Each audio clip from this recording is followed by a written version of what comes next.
Texte 18. Nietzsche, la voix de la conscience. Combien de gens savent-ils observer?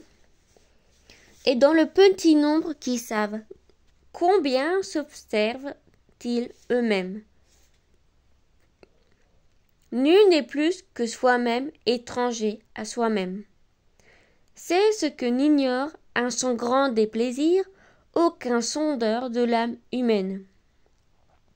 La maxime « Connais-toi toi-même » prend dans la bouche d'un dieu, est adressée aux hommes, l'accent d'une féroce plaisanterie. Rien ne prouve mieux la situation désespérée où se trouve l'introspection que la façon dont tout le monde, ou presque, parle de l'essence de l'action morale. Quelle promptitude chez les gens, quel empressement, quelle conviction, quelle loquacité, et ce regard, ce sourire, ce zèle, cette complaisance. Ils ont l'air de vous dire « Mais, mon cher, c'est précisément mon affaire. » Tu tombes précisément sur celui qui peut te répondre. C'est la question que, par hasard, je connais le mieux. Voici donc, quand un homme décide, ceci est bien.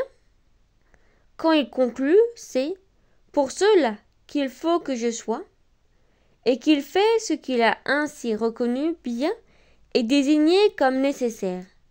L'essence de son acte est morale. Mais, cher ami, vous parlez là de 3 actions et non d'une seule. Votre jugement, ceci est bien. Par exemple, votre jugement est un acte aussi. Et ce jugement ne pourrait-il déjà être ou moral ou immoral? Pourquoi tenez-vous ceci pour bien plutôt qu'autre chose? Parce que ma conscience me l'a dit, et la conscience ne dit jamais rien d'immoral, puisque c'est elle qui détermine ce qui est moral. Mais pourquoi écoutez-vous la voix de votre conscience? Qu'est-ce qui vous donne le droit de croire que son jugement est infaillible? Cette croyance, n'y a-t-il plus de conscience qui l'examine? N'avez-vous jamais entendu parler d'une conscience intellectuelle, d'une conscience qui se tienne derrière votre conscience?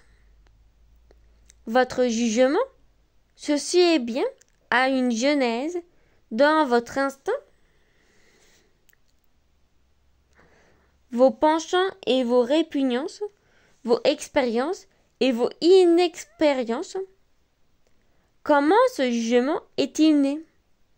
C'est une question que vous devez vous poser et, aussitôt, après celle-ci, qu'est-ce que, exactement, qui me pousse à obéir à ce jugement?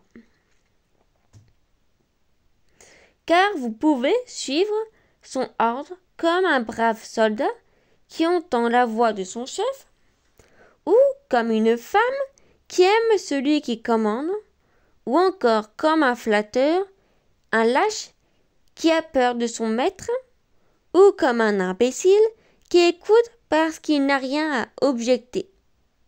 En un mot, vous pouvez écouter votre conscience de 1000 façons différentes.